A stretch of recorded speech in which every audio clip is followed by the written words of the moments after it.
Buenas tardes. La Facultad de Estudios Jurídicos y Políticos de la Universidad Metropolitana, su Departamento de Humanidades, desea pues darle la más cordial bienvenida a todos los asistentes a este acto conmemorativo, a este foro conmemorativo del 23 de enero de 1958. Fecha muy significativa para la nación venezolana, pues se iniciaron 40 años de gobiernos civiles, de gobiernos de leyes, de gobiernos democráticos, como nunca los había tenido Venezuela en toda su historia. Y como dice el doctor Ramón J. Velázquez, los 40 años de nuestra historia mejor administrados, a pesar de las fallas que pudieron haberse presentado. Está en el orden de la palabra, en el derecho de palabra, va a intervenir el doctor y decano de la Facultad de Estudios Jurídicos y Políticos, Guillermo Tela Veledo, muy asiduo a las redes, a las conferencias. Pudiéramos decir que Guillermo es de esos venezolanos como Elías, como Napoleón, como Rey Lucas, que se han echado un poco a Venezuela encima en el sentido de echar para adelante este país en medio de las dolorosas circunstancias que estamos viviendo. Publicaciones, artículos en revistas arbitradas magistrales, libros digitales. ¿Qué no ha hecho don Guillermo Tela Veledo? El don a pesar de que él es un muchacho. Bueno, tiene la palabra Guillermo Tela Veledo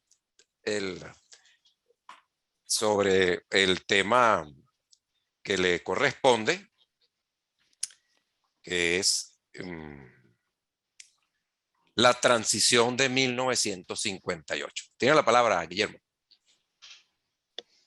Muchas gracias, profesor David, profesor Rochetein. Saludos a los profesores Franceschi y Piriturrieta. Muy contento de estar con ustedes en este tiempo. Voy a hablar del año 58 como una transición. Y ahí pecaré de politólogo y no de historiador, porque mi recuento de los hechos va a ser más general que específico. Más aún porque una transición no se puede dar en un día. Entonces, con lo que yo quiero romper en esta conmemoración del 23 de enero, no con el mito del 23 de enero. Los mitos existen, los mitos están, no se puede hacer con ellos demasiado, sino con la idea de que todas las cosas cambian de un día para otro, especialmente por esa orientación que yo a veces noto en los estudiantes y en los jóvenes. Dada nuestra educación básica, dada el tratamiento que en la educación no universitaria de la historia, y ciertamente fuera de los estudios históricos, se tiene de cierta fecha, todo parece que ocurre casi por un fiat, por una voluntad automática, y que las cosas se desarrollan casi inevitablemente, sin que hubiese una salvedad, sin que hubiese un abanico de posibilidades, y nos rompe a la comprensión histórica de ese tiempo. Si una transición, toda transición política es un proceso, siempre podemos decir que aunque es verdad que hay un punto, un umbral, un día en el cual los procesos terminan de dar paso a diversas etapas, la verdad es que el 23 de enero no es el único hito de ese proceso. Es el hito fundamental, pero no el hito de nuestro proceso a la larga transición a la democracia. Esto sin hablar de una larga marcha a la democracia, entonces empezar a hablar del Partido Liberal Amarillo y de la independencia y de la generación del 28, sino para referirnos al proceso de concreción de la democracia liberal entre los años 60 y 70. Y esa concreción tiene su inicio en el 58, en un proceso que tenemos que ver un poco apartado, un poco alejado. ¿Qué quiero decir yo con transición y por qué he titulado estas palabras así? Bueno, una transición es básicamente un sistema típicamente autoritario que cambia a otra cosa, sea porque cambia a ser autoritario con otros mandones, con otros jefes, o sea por el cambio de ser autoritario a democrático, que es el caso que nosotros vamos a tratar. Típicamente se veía en la ciencia política el caso del cambio de la dictadura de Marcos Pérez Jiménez a la democracia de partido como un caso de una transición promovida por un pacto de partidos. Y ahí la distancia que hay de 9 meses de gestación entre el 23 de enero y el pacto de punto fijo nos hace olvidar lo muy acontecido que ese tiempo, pero además lo que condiciona tanto a punto fijo como a lo que va a seguir los hechos de ese año y la dinámica política de ese año. Y aquí quiero decir algo más hondo con respecto al tema de la transición. Una transición entonces es un sistema que cambia, pero que cambia ¿en qué sentido? Si una transición a la democracia es un sistema que primero se abre, se liberaliza, es decir, hace reglas donde aquellos que están proscritos empiecen a poder participar y que luego permita que todos los componentes sociales válidos, legítimos, considerados aceptables, participen. Entonces, primero viene la liberalización y luego la democratización. ¿Y eso por qué? A diferencia de una revolución donde desde afuera del sistema político, desde afuera del poder, elementos, partidos, organizaciones, grupos, irrumpen para imponer una nueva regla, imponer un nuevo sistema, aquí lo que ocurre es que esas fuerzas de cambio del sistema tienen una capacidad limitada. No pueden realmente imponer su ley y entonces el propio sistema el que empieza a abrirse. Yo voy a argumentar porque creo que en este caso, pese a los sucesos convulsos de enero del 58, eso es lo que está pasando. Además, en un proceso de transición siempre se moderan los extremismos. Los que eran radicales se convierten en moderados para aceptar esa apertura desde el poder que hasta ayer despreciaban, detestaban, veían con odio y rencor. Y los que están en el poder dejan de ver con miedo, dejan de ver con temor a quienes están compitiendo por el poder, a quienes están demandando un cambio político. Eso implica que si los extremos se moderan, los moderados de esos bandos son incluidos si están fuera del sistema, son aceptados, son reingresados al sistema político. Lo cual también implica que las reglas de ese sistema político tal cual existen tienen que estar en cierto punto suspendidas o usadas de manera heterodoxa, usadas de manera innovadora frente a lo que dice la letra de la ley. Porque todo sistema, especialmente nuestros sistemas modernos, tiene algún tipo de asidero legal, aunque sea una ley elástica, aunque sea una ley no siempre observada. Lo cierto es que en lo que se cuidan los sistemas es en respetar sus normas de sucesión, sus normas de distribución del poder político. Y sobre eso vamos a comentar.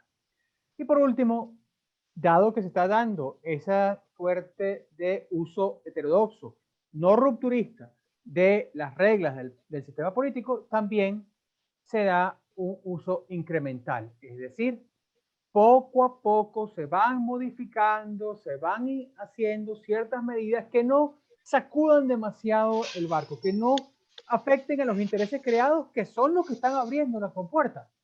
Esos intereses creados son inescapables.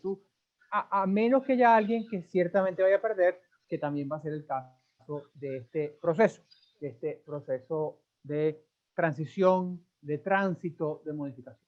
Porque no es el 23 de enero que corta, no solo por la sucesión de hechos desde mayo del 57, noviembre del 57, diciembre del 57, enero del 58, sino por todo lo que va a venir después. ¿Qué quiero yo decir con esto de sectores que abren la puerta? Los sectores que abren la puerta del régimen autoritario, si tú evalúas quienes estaban de acuerdo con el cierre autoritario del año 48, que estaban o porque fueron sus ejecutores, las Fuerzas Armadas, o porque fueron sus beneficiarios y respiraron aliviados con respecto a ese cierre, el clero, los sectores terratenientes, el empresariado, los sectores vinculados desde el capital a el Estado venezolano, pues había un gran alivio. Y ese alivio marcó una suerte de consenso en el 48. Era asfixiante el huracán revolucionario del trienio, era exagerado era dramático para buena parte de las fuerzas vivas de la sociedad, aunque la sociedad mayoritariamente estaba de acuerdo electoralmente con las acciones de acción democrática del poder, pero para el resto de la élite, para los sectores que estaban viendo eso con sospecha, podía llegarse, y esta es la versión más extrema, a pensar en lo mínimo que era un gobierno sectario y en lo máximo que era una dictadura de partido. Esos sectores que en el inicio respiran aliviados van cambiando su parecer a medida que se va dando la dinámica política del régimen, primero de las juntas provisorias, luego de la junta militar y luego finalmente del gobierno llamado constitucional de Marcos Pérez Jiménez, bendito por la constituyente del año 52. En esa dinámica, el alejamiento de ciertos sectores de las Fuerzas Armadas, el alejamiento de ciertos sectores del clero, el alejamiento de ciertos sectores del empresariado es lento, es poco a poco hasta que es de golpe. Eso es como dice F. Scott Fitzgerald en El Gran Gatsby, y le preguntan a la persona, bueno, ¿cómo alguien entra en bancarrota? Y es lo que le pasó a Pérez Jiménez, entró en la bancarrota de su poder. Bueno, el Gran Gatsby contesta, de poquito y de repente. Una suma de fisuras, una suma de desencantos que llevan a la conciencia de esos sectores de élite, esos sectores que realmente tenían grandes ventajas en el gobierno militar, a decir, bueno, hasta aquí llegamos.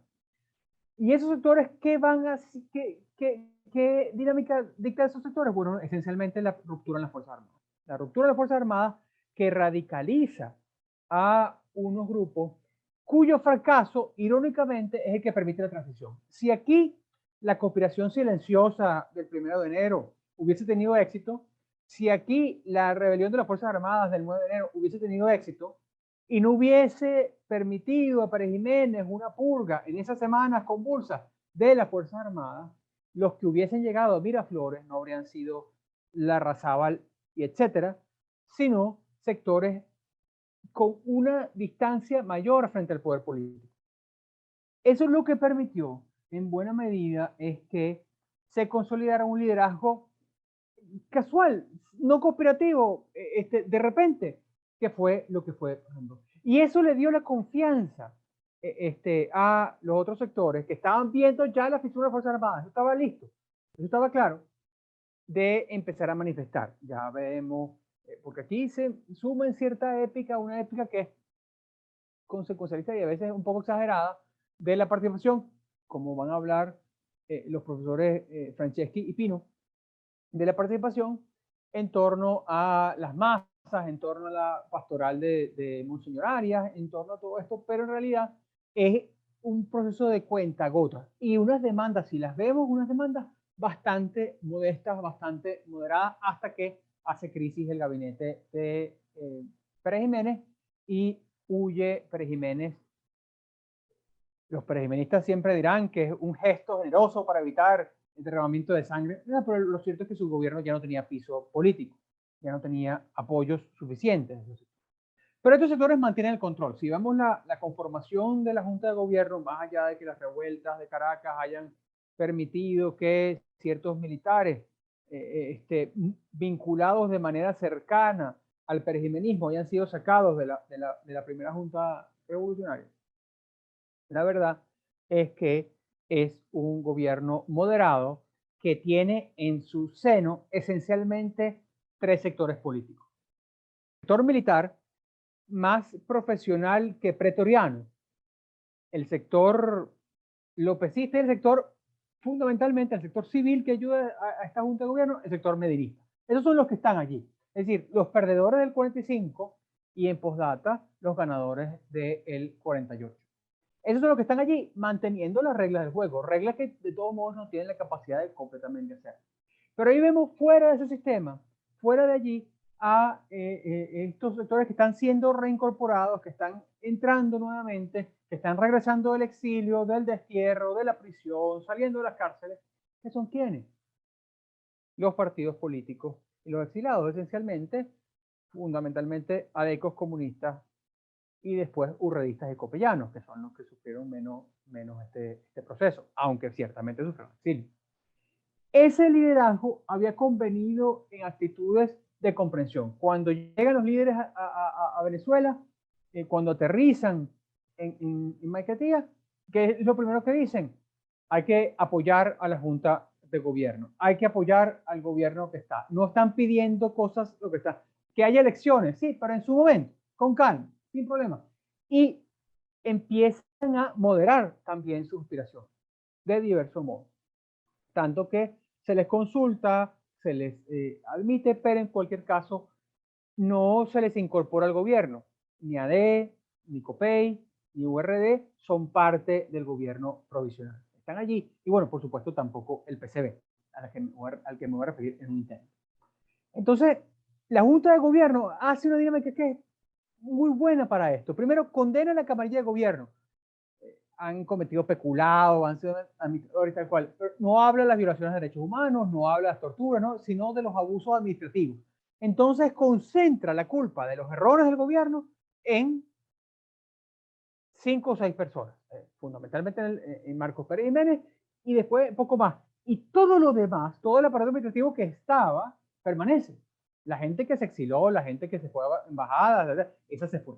Pero de resto todo permanece. No hay una revolución, no hay un cambio enorme. Y de parte de los partidos empieza una actitud moderada. En lugar de grandes mítines, en lugar de grandes manifestaciones populares, que alebrestarían los hechos e incluso alarmarían, porque recuerden que el golpe del 48 se da por el temor al sectarismo partidista, más bien se dedican al trabajo interno, a recomponer la maquinaria del partido, a reordenar el partido, también a hacer control sobre los radicales, es lo que hace Betancur yendo, por una parte, a cada casa del partido en Venezuela, de Acción Democrática, tratando de poner coto a la disidencia de izquierda, que además está radicalizada por la dictadura. Eso no va a tener éxito en última instancia, pero va a tener éxito en el control del partido.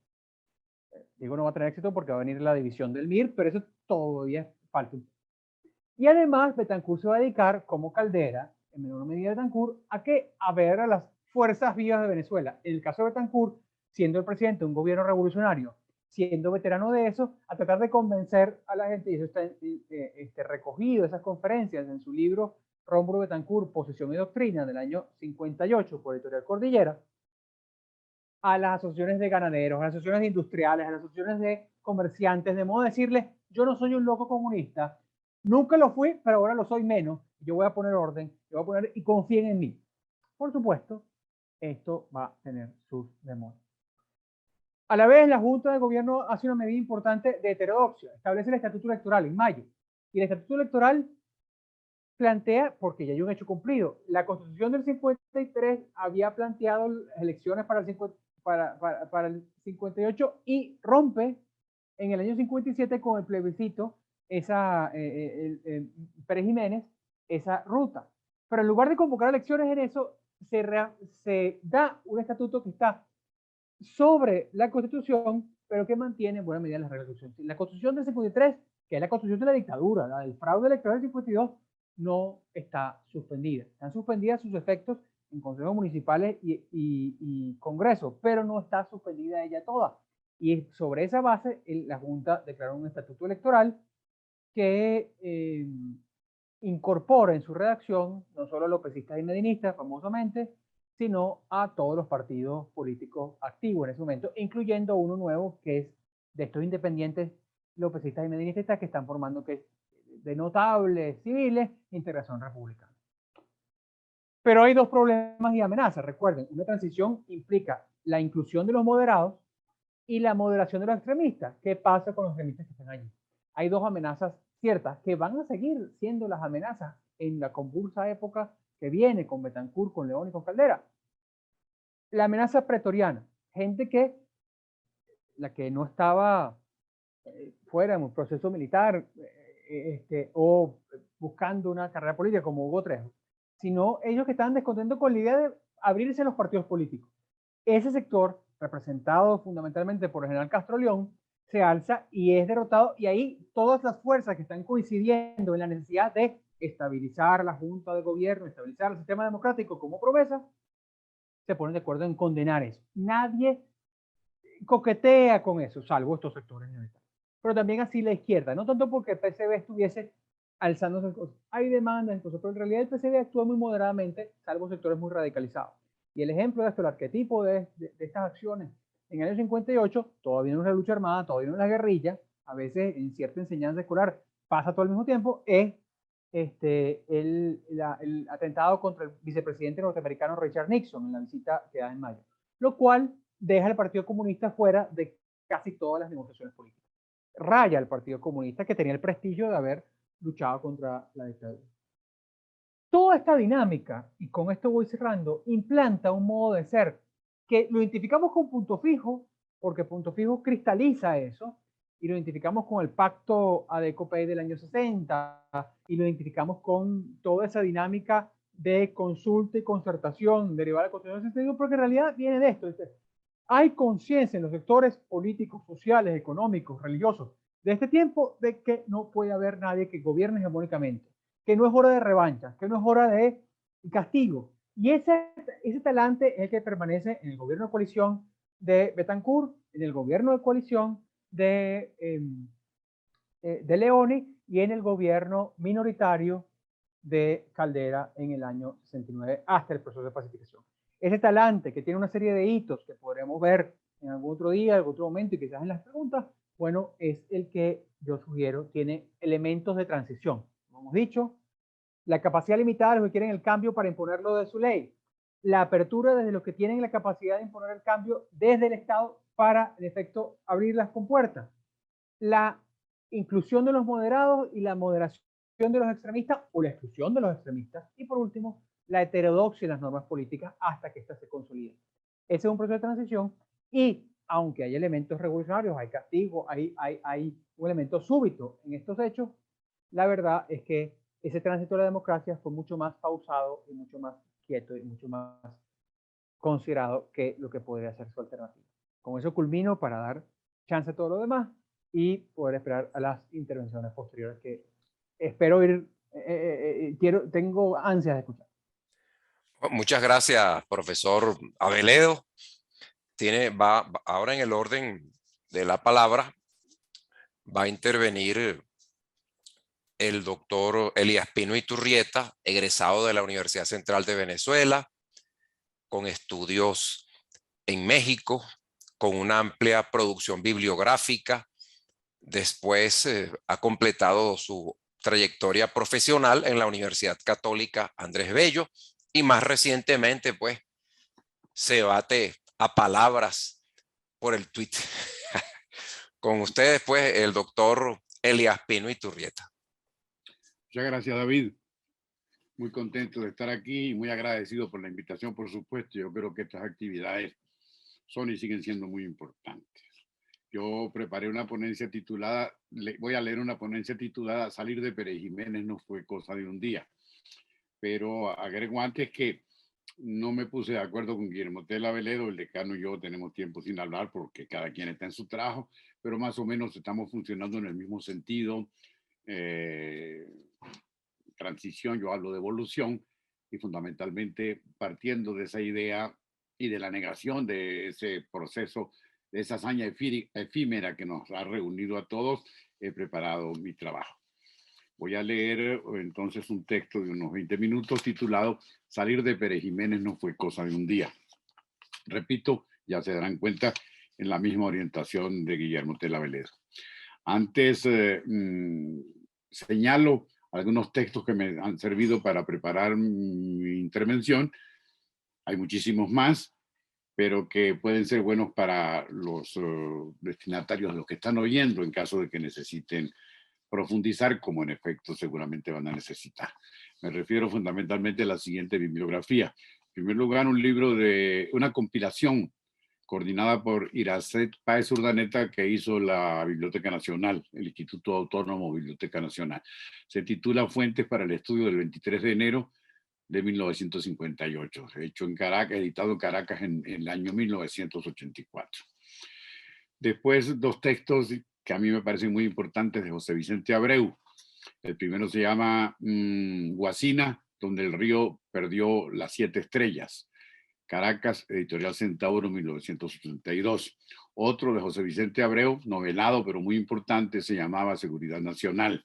Lo publica Catalá Editores, 1970. Catalá, por supuesto, tiene importantísima, imprescindible bibliografía sobre la resistencia ADK, fundamentalmente. Hay un librito muy importante, me parece a mí, de Simón Alberto Consalvi, 1957, el año en que los venezolanos perdieron el miedo. Se editó en Caracas por el diario El Nacional en el 2007. Hay un libro colectivo en el que yo participo, encabezado por Manuel Caballero, que se titula La Revolución de Octubre, publicado en Caracas en el CELAR en el año 1998. La exhaustiva investigación o comentario o ensayo de Juan Bautista Fuenmayor también es muy importante. Historia de la Venezuela política contemporánea, especialmente en este caso el tomo 10. Manuel Rodríguez Campos tiene un texto también muy útil titulado Venezuela 1948-1958, el proceso económico y social de la dictadura, Caracas, UCB 1979. Y por último, algo realmente ineludible, el texto de don Ramón Velázquez, Aspectos de la evolución política de Venezuela en el último medio siglo. Está publicado en un libro colectivo de la Fundación Eugenio Mendoza en Caracas, 1976. Ya se sabe que hay muchísima bibliografía, pero fundamentalmente, estos trabajos fueron los que me nutrieron para medio escribir estas cosas que voy a leer, tituladas Salir de Pérez Jiménez no fue cosa de un día. Empiezo pues con la venia de ustedes. No fijar los ojos en los sucesos del 23 de enero de 1958 para referirse a la unión del pueblo como factor primordial en el derrocamiento de la dictadura de Marcos Pérez Jiménez puede parecer un rebuscamiento. Salta entonces a la superficie una unificación general de voluntades contra el régimen que no puede pasar inadvertida. La prensa de esos días nos remite a una especie de repulsa general cuya arrolladora fuerza no pueden contener los agentes del gobierno militar. La historia que más se ha repetido sobre la restauración de la democracia después de una década de tiranía ha fraguado la imagen de una epopeya incontenible protagonizada por el pueblo llano, que permanece como modelo de compromiso cívico y hace, en cuestión de horas, el trabajo imprescindible para el comienzo de un nuevo proceso histórico. Una negación del fenómeno que entonces conmueve a la sociedad y que celebramos todos los años a partir del triunfo de sus objetivos, carece de sentido debido a su arraigo en la sensibilidad colectiva. Sin embargo, sugiere la posibilidad de una versión que no lo vea tan automático, ni tan espontáneo, ni tan insuflado por las reservas cívicas de las masas como se ha remachado hasta la actualidad. La posibilidad choca con el carácter simbólico de algunas efemérides, como el 19 de abril de 1810, por ejemplo, que solo fue una recepción de invitados selectos sin que los caraqueños se enteraran de lo que ellos tramaban en la sala consistorial. O como el 5 de julio de 1811, que se ha presentado como una decisión maciza de los padres de la patria, sin considerar los debates que debió superar, la natural división de opiniones que suscitaba un estreno que no compartían con entusiasmo unos vacilantes diputados a quienes presionaba un club extremista. Pero las sociedades no someten sus símbolos a crítica. Están en la iconografía, en los discursos de los oradores de turno, en las veladas escolares y en el ornato de los edificios públicos para la veneración generalizada, para que nos aglutinen y nos insuflen ánimo ante los agobios de la rutina o frente a desafíos peliagudos. No obstante, y sin que se trate de aproximarse a una conspiración que los baje del pedestal, las reflexiones de profesionales que trabajan en el futuro, después de la desaparición física de los eventos, como los historiadores, los sociólogos y los politólogos, tienen el deber de sacarlos de su Olimpo para reconstruirlos sin fantasías. Sin que la operación provoque riesgos excesivos, desde luego. Volverán a su tabernáculo ilesos después de algún descubrimiento incómodo que los meta durante un rato en la realidad. Ahora se pretende algo parecido con el 23 de enero de 1958, sin animarse con una demolición. Para el efecto, conviene insistir en la versión predominante de los sucesos. Esa versión nos mete en los linderos de un día en el cual se manifestó una especie de sublevación que aplastó a la dictadura, en escenas multitudinarias a través de las cuales el pueblo no solo manifestó una repulsa enfática, sino también una unificación, a través de la cual se manifestaba un espíritu superior ante las aberraciones del pasado, el llamado espíritu del 23 de enero. A ese espíritu se acudirá en las fechas inmediatamente posteriores y ante sucesos como los de la actualidad frente a la dictadura de Nicolás Maduro, con el objeto de convertirlo en modelo ineludible.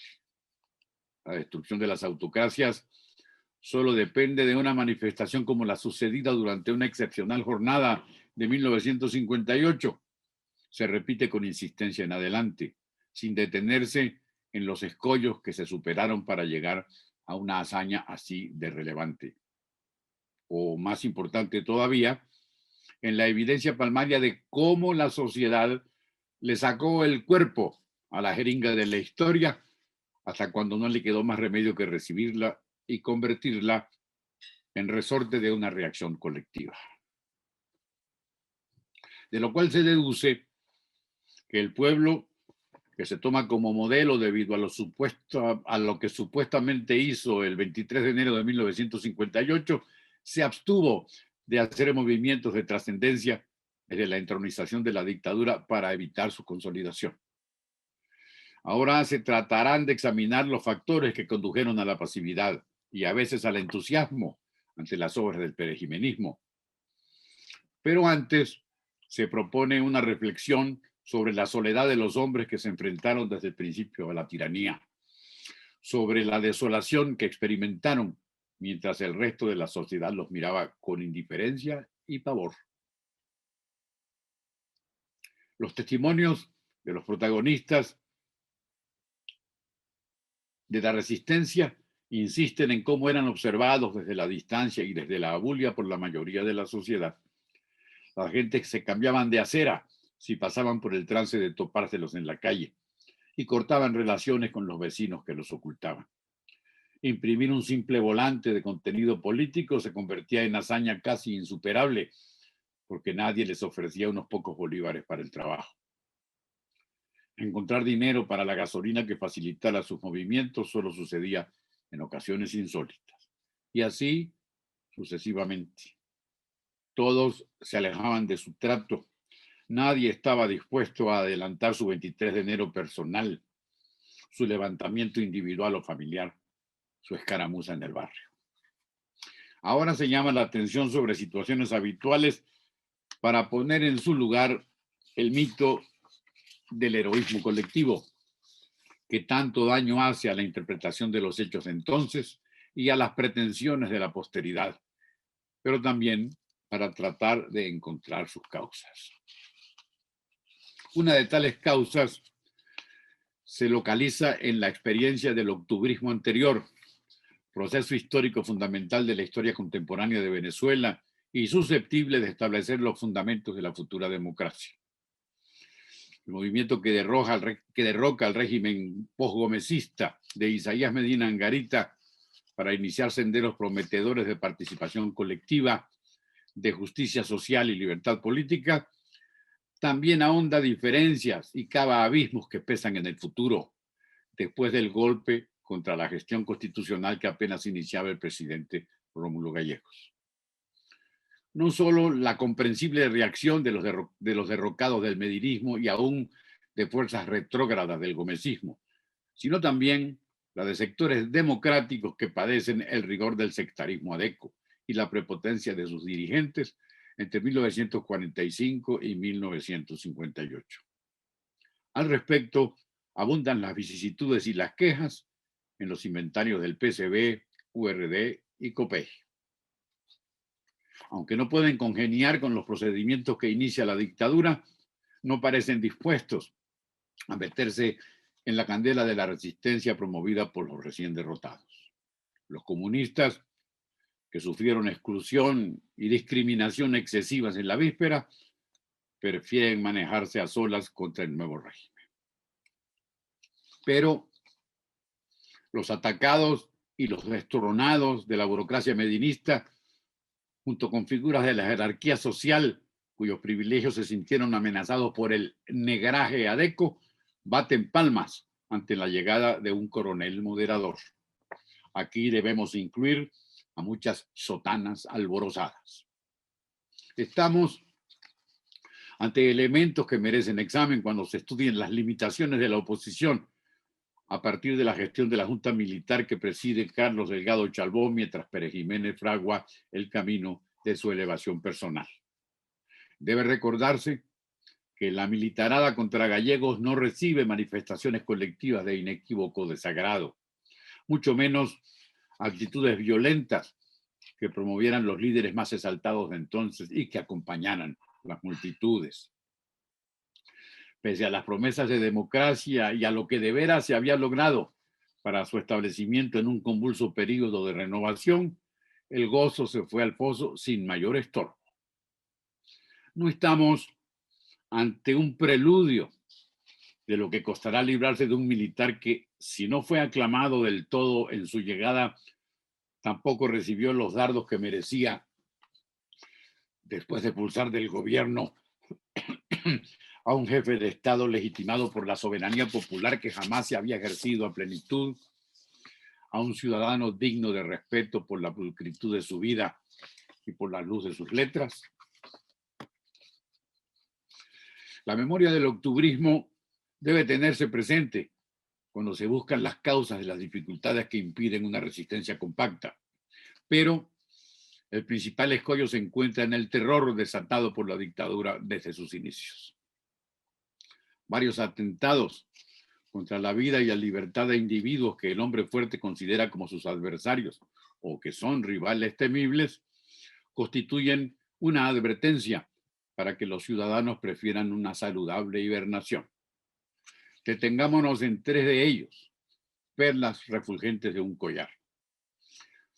El primero se lleva a cabo en noviembre de 1950, cuando el presidente de la Junta Militar de Gobierno, teniente coronel Carlos Delgado Chalbaud, es asesinado por un comando de secuestradores. Se asocia a su asesinato con las intenciones que tiene el oficial de aproximarse al sendero del movimiento en el cual había tenido figuración cerca del presidente Gallegos, que ha susurrado en círculos de su amistad. Motivo suficiente para que la sociedad comience a entender que cualquier diferencia, por manejable que sea, va a ser expurgada por el hombre que pretende gobernar sin amarras legales. En octubre de 1952 ocurre otro crimen político capaz de repercutir en el ánimo de la colectividad. El cuerpo represivo del régimen, denominado Seguridad Nacional, asesina a Leonardo Ruiz Pineda, secretario general de Acción Democrática en la clandestinidad, exministro de Gallegos y dirigente célebre por su coraje personal. La publicidad que el régimen realiza sobre el suceso, del cual se alardea en los despachos policiales y que ocupa los principales espacios de los periódicos y de las emisiones radiales, es una advertencia sin subterfugios sobre lo que espera a quienes sigan su ejemplo. En mayo de 1953 también promueve el oficialismo una cascada de informaciones sobre la captura de otro vocero estelar de Acción Democrática, Alberto Carnevali. Pero no se limita a justificar su prisión, sino también a divulgar que lo obligan a permanecer en ella hasta su muerte, provocada por un cáncer que no encuentra el auxilio del hospital. Unos crímenes como los referidos, cometidos contra individuos cuyo nombre suena o puede sonar en todos los rincones, se debe considerar como un aviso que los ciudadanos interesados en la política deben recibir y sopesar. Pero, por añadidura, si se considera que el flamante régimen no se conforma con ellos, sino que también inicia presiones colectivas y destierros que parecían borrados de la historia, se proclama la existencia de una fortaleza inexpugnable, o que lo parece. Cuando los golpistas hacen el llamado a elecciones para la constituyente, abren el campo de concentración de Huasina, que se inaugura el 8 de noviembre de 1951 con una remesa de 446 presos políticos. En breve son internados otros 237. Todos permanecen aislados del contorno, son sometidos a trabajos forzados, consumen alimento escaso y sufren o pueden sufrir el asolamiento de las pestes. Mientras el país se entera así de la resurrección de procedimientos carcelarios como los de la oscuridad gomera, también reciben la noticia de que 6 líderes de URD, el partido que arrasa en las recientes elecciones para la instalación del nuevo parlamento, son enviados al destierro con Jovito Villalba, su líder y figura renombrada desde los sucesos del movimiento estudiantil de 1928 en la cabeza de la fila. También en 1951 sucede la prisión de todos los habitantes de Santa Rosa de Agua, estado Zulia, por animarse a protestar contra el régimen, y se ordena la eliminación de la autonomía docente y administrativa de las universidades. Estamos ante vicisitudes que no solo se vinculan con las reacciones inmediatas de la sociedad y deben conducir al quietismo. También se está removiendo entonces una parcela de la sensibilidad colectiva que puede conducir a frustraciones profundas.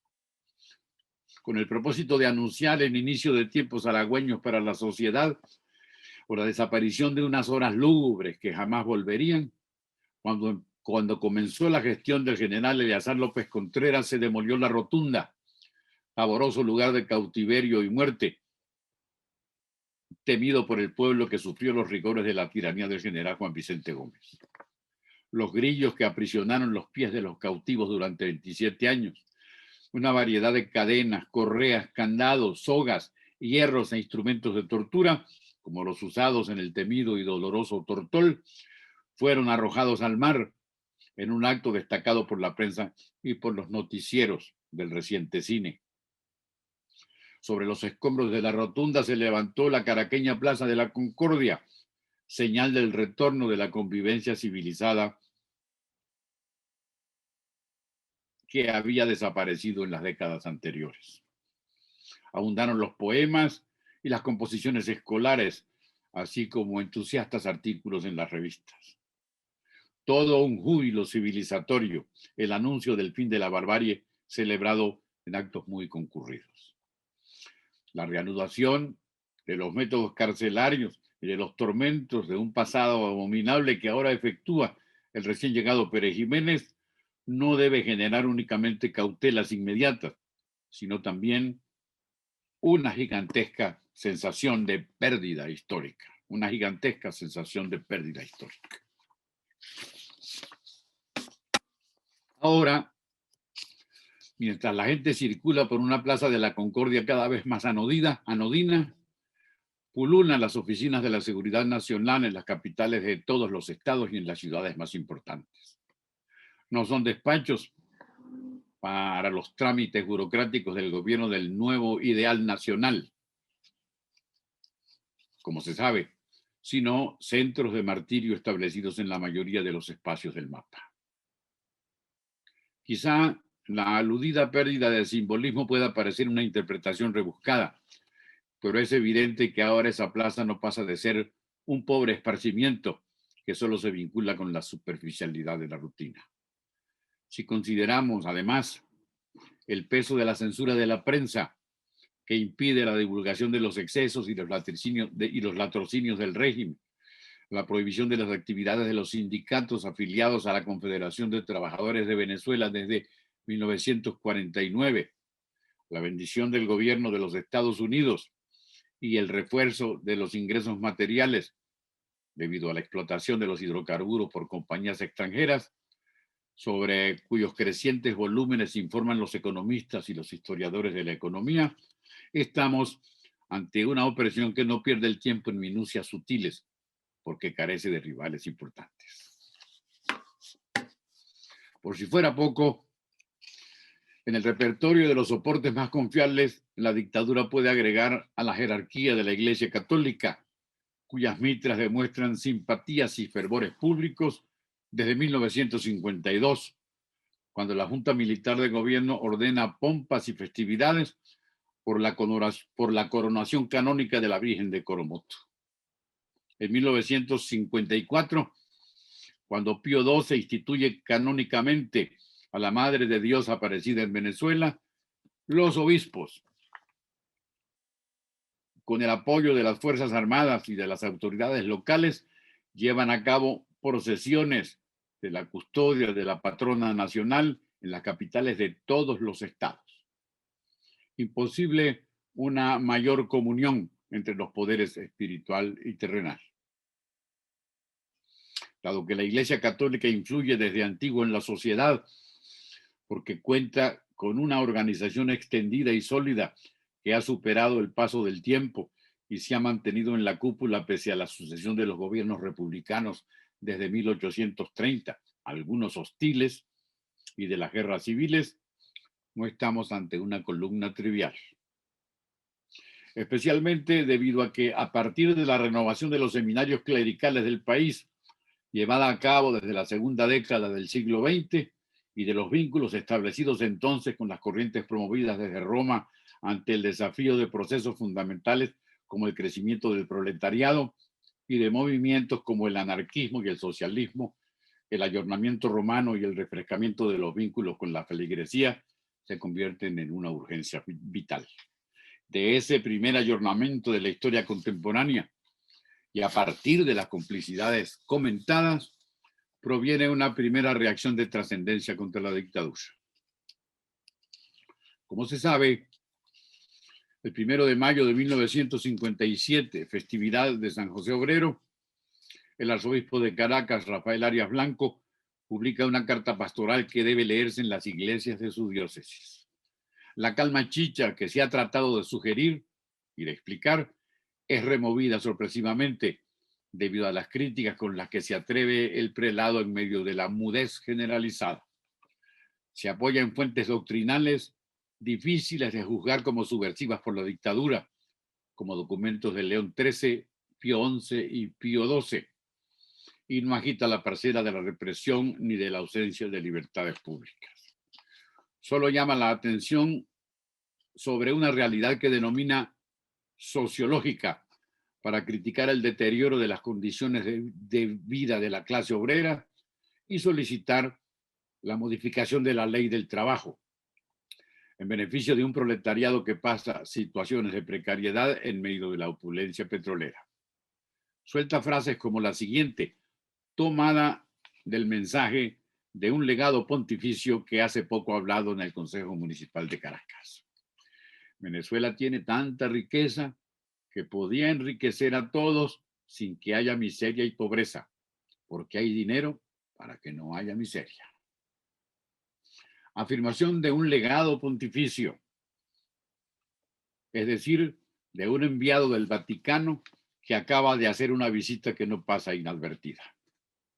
No se aventura con otro tipo de reproches, pero arroja la primera piedra en la tranquilidad de un lago apacible. No escribe un documento para todo el país, sino solo para las parroquias de su jurisdicción, pero sus palabras tendrán eco panorámico.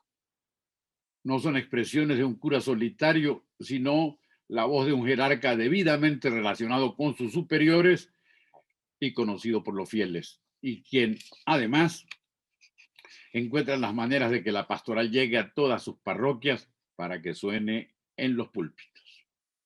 Más tarde, en sacristías del interior del país, a las cuales accede por camino sigiloso, pese a la vigilancia de la seguridad nacional. Lengua moderada, como se podía esperar, pero de alcance nacional, como pocos tal vez imaginaran.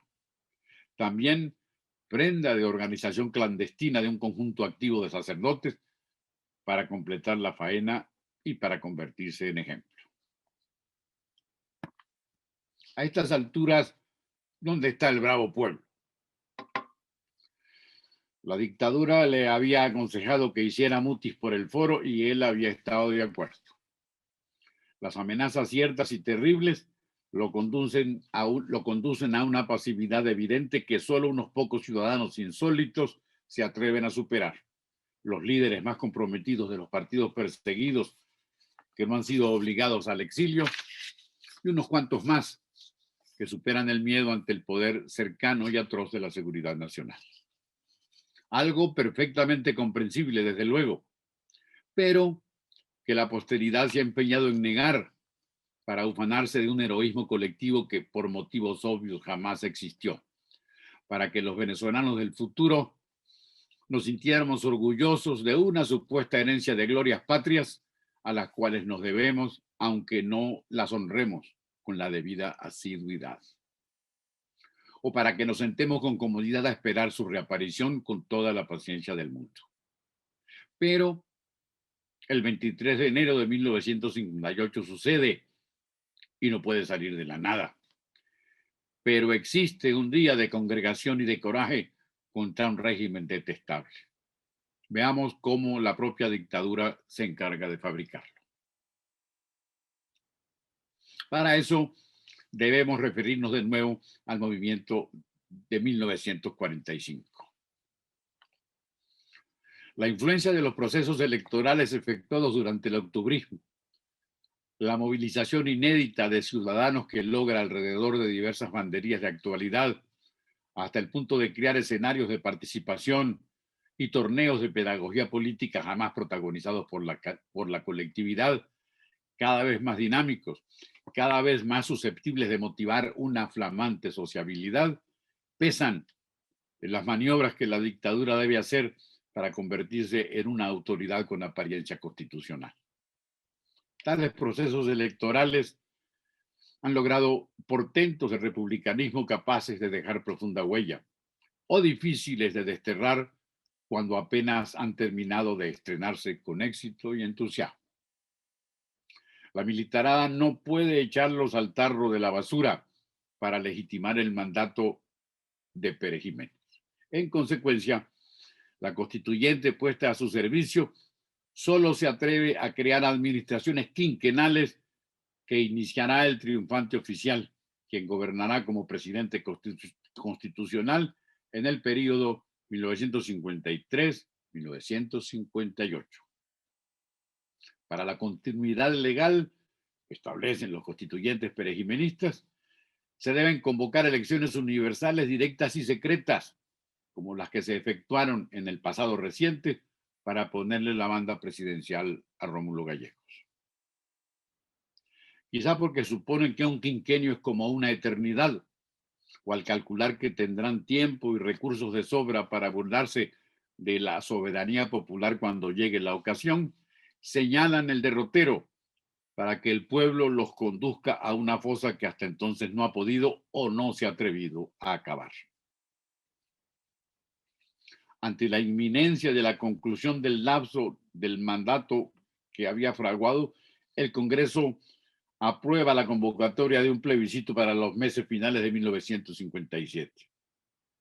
A los consejeros del perejimenismo, con el ministro del Interior a la cabeza, no se les ocurre mejor salida. Aparte de una anomalía legal y una curiosidad histórica,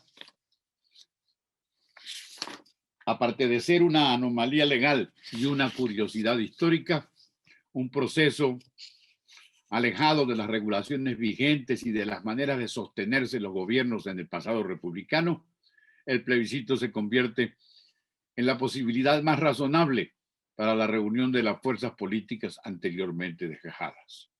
Pero, además, en puente a través del cual se relacionen en forma expedita las orientaciones de la cúpula opositora con los ánimos colectivos que se refocilaban en la modorra.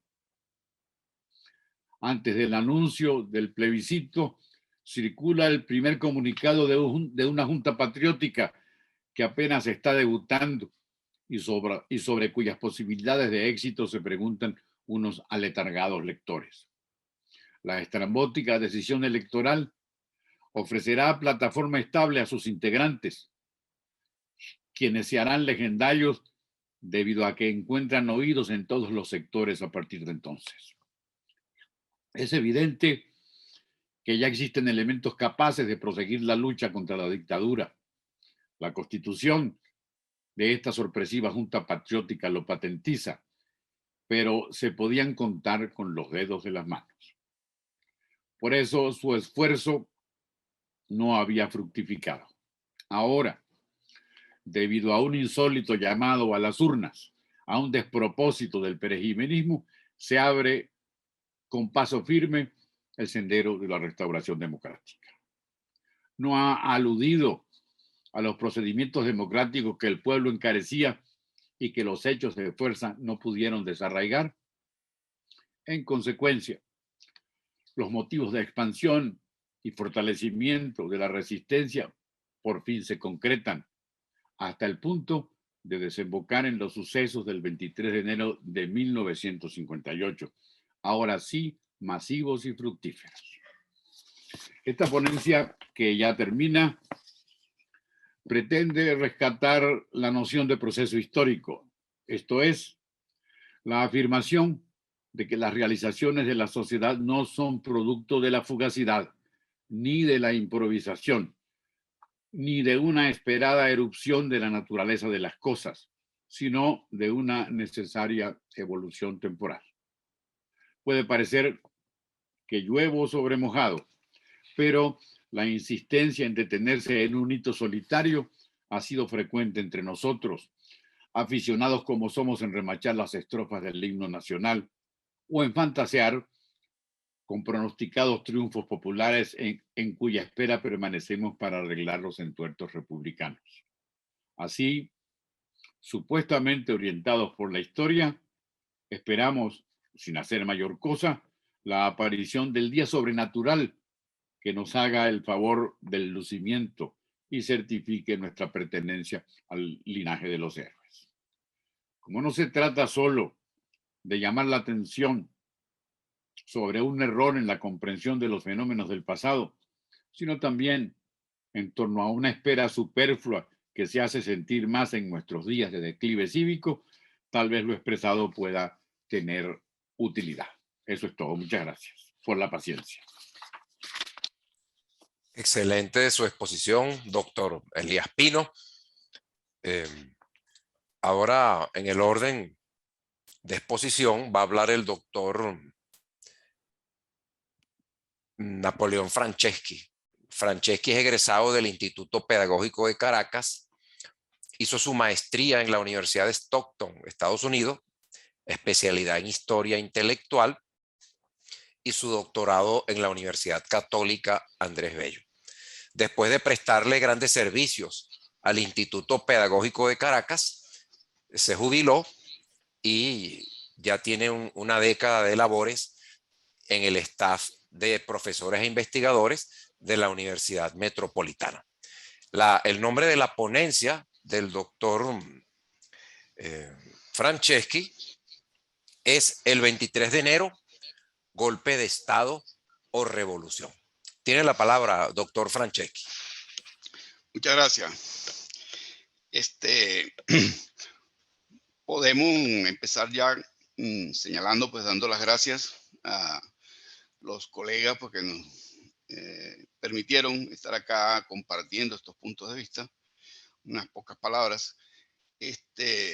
No aspiramos a profundizar mucho, en unos minutos que contamos, pues solamente haremos una presentación apretada de un panorama de cómo fueron esos hechos que para nosotros son conocidos, para la gente que ya tiene su, como decía un político, su kilometraje, ¿no?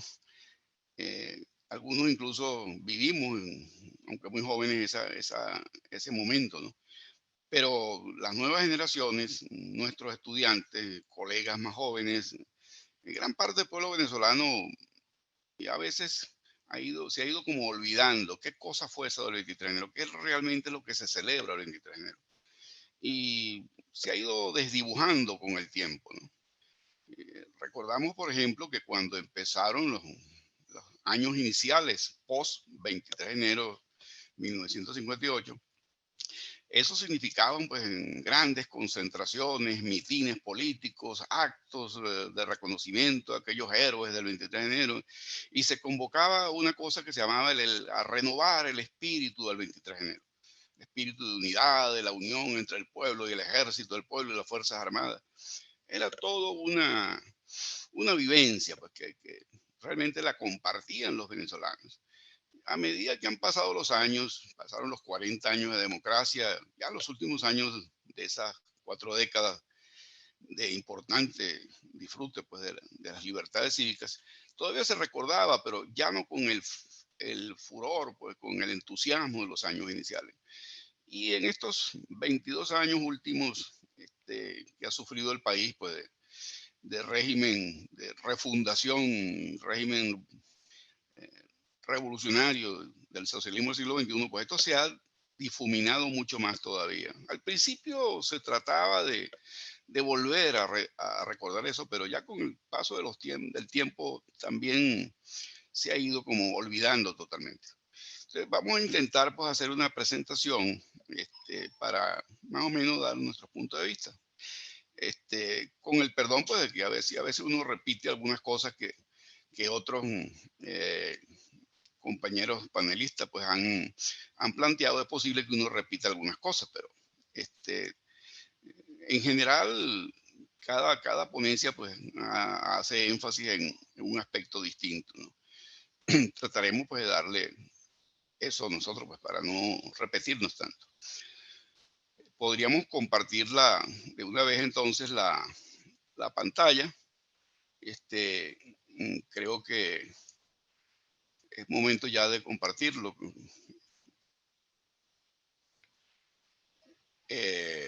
No me obedece aquí la pantalla para que aparezca la presentación. Zulín.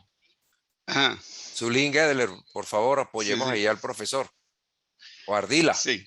Muchas gracias. Sí, sí, que no le decimos acá pues compartir pantalla, pero bueno, mientras aparece el texto que nos va a servir pues para guiarnos en la exposición, para no divagar, porque a veces uno tiende pues, a perder el hilo o a irse en otra dirección, ¿no? A mí me gusta siempre, pues, no es que vamos a dar una clase con todas las de la ley, pero sí por lo menos llevar, con la ayuda de la presentación, vamos a tratar, pues, de... Profesor, Profesor, ¿ya puede Ok. compartir pantalla? Si no he No, podido. ¿tiene su presentación abierta? Sí, sí. Ajá, usted tiene permiso ya para Sí, compartir. sí. Ah, Okay. ¿ahora apareció? Ah, bueno. No, profe, usted disculpe. tiene.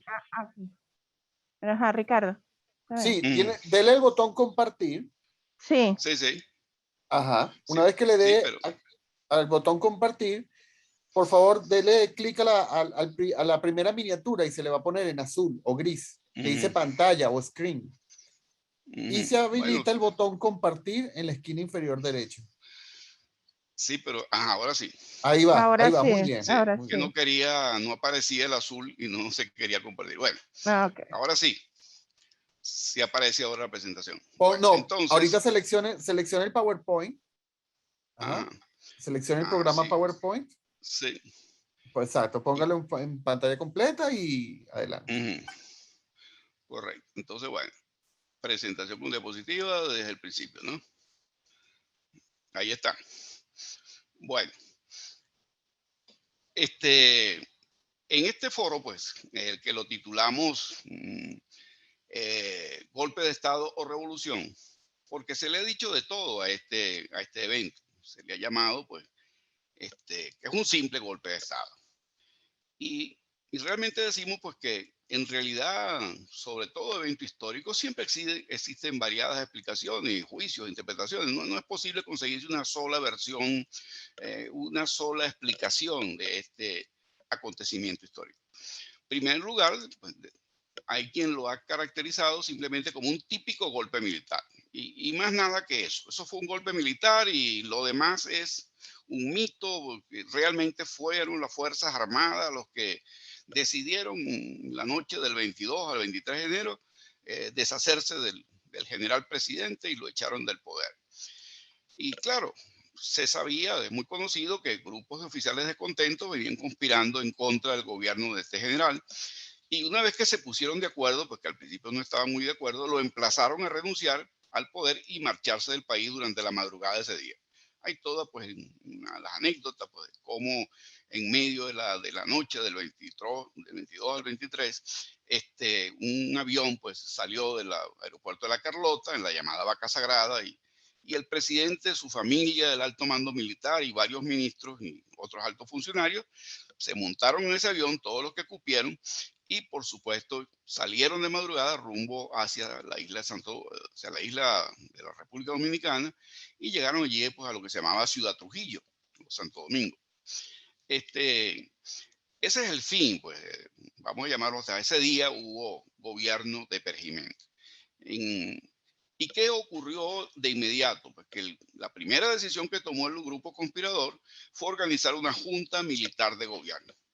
Y escogieron para presidirla nada más y nada menos que a contraalmirante Wolfgang Larrazábal. Posteriormente fue ascendido a vicealmirante, un poco después. Ese fue uno de los premios que recibió Larrazábal, quien para ese momento, es importante destacar esto, era el oficial superior con mayor antigüedad en las Fuerzas Armadas.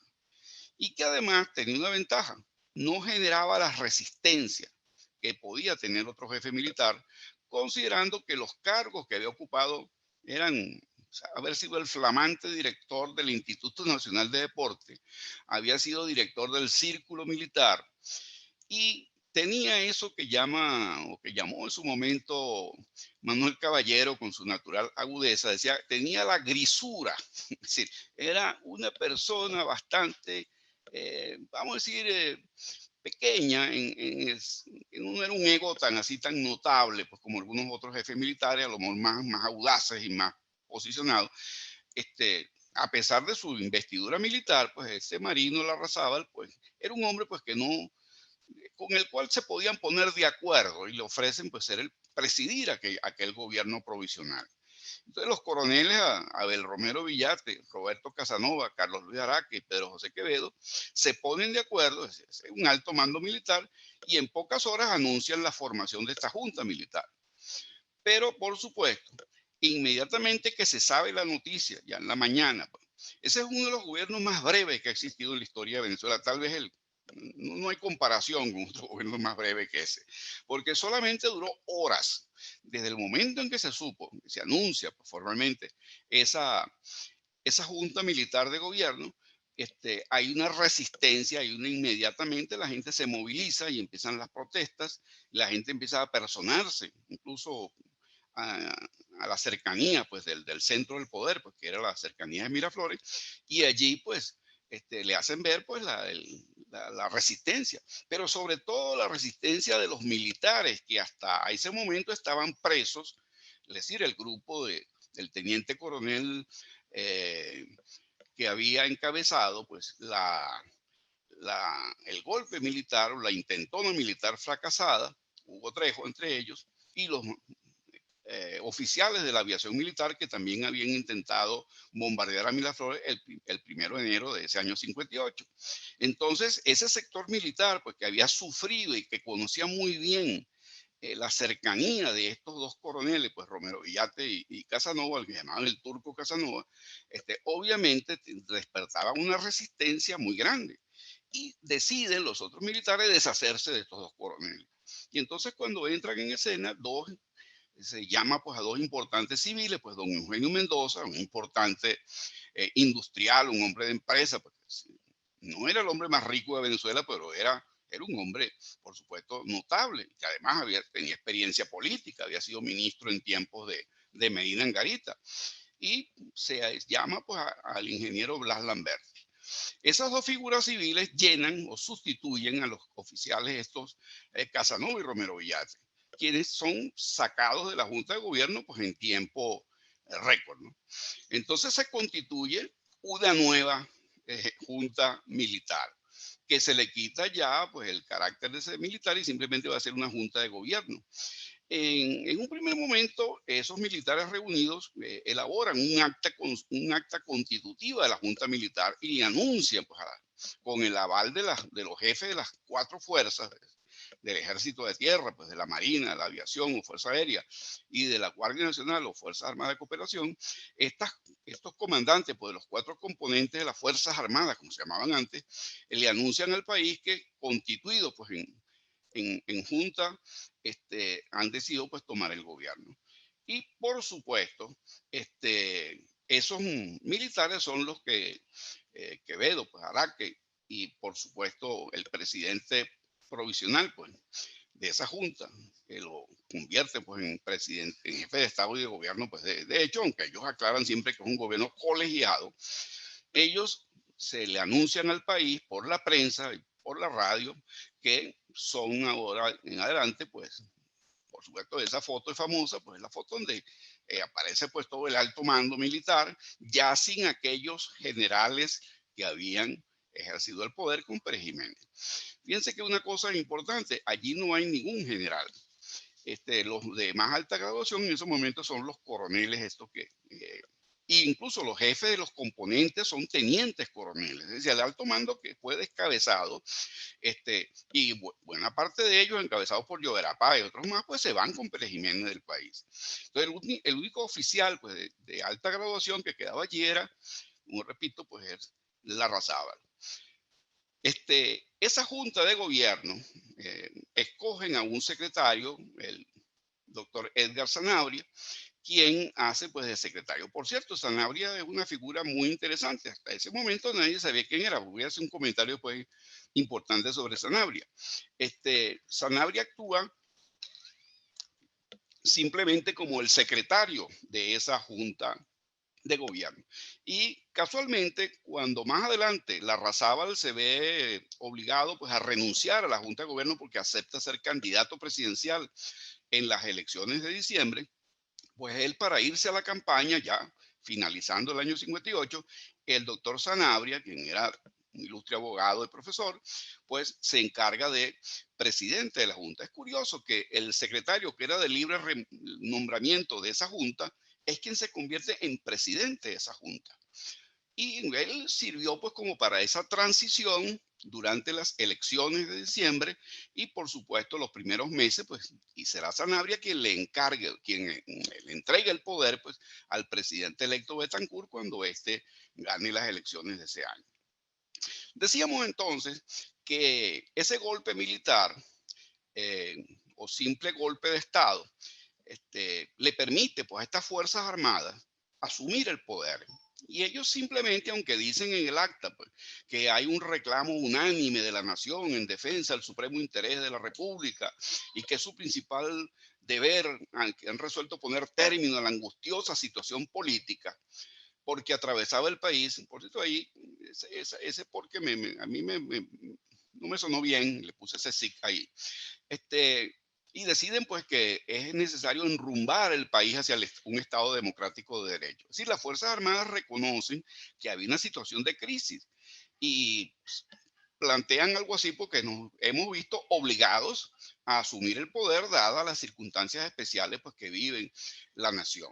Es decir, las Fuerzas Armadas se erigen pues, como los árbitros supremos de lo que está pasando, pues que hay una crisis política, y entonces ellos toman en sus manos la responsabilidad pues, y actúan pues, con esa iniciativa formando el gobierno de transición.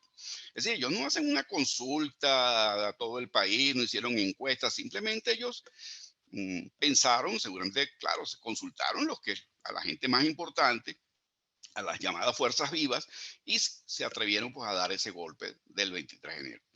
En ese sentido, quienes han defendido la tesis del 23 de enero como un golpe de Estado militar, tratan de alguna manera de minimizar o no darle mayor importancia a las acciones o al protagonismo de los partidos políticos ilegalizados, o a los gremios profesionales, al movimiento estudiantil, a los sindicatos, a los empresarios y a todos los otros grupos civiles actuantes.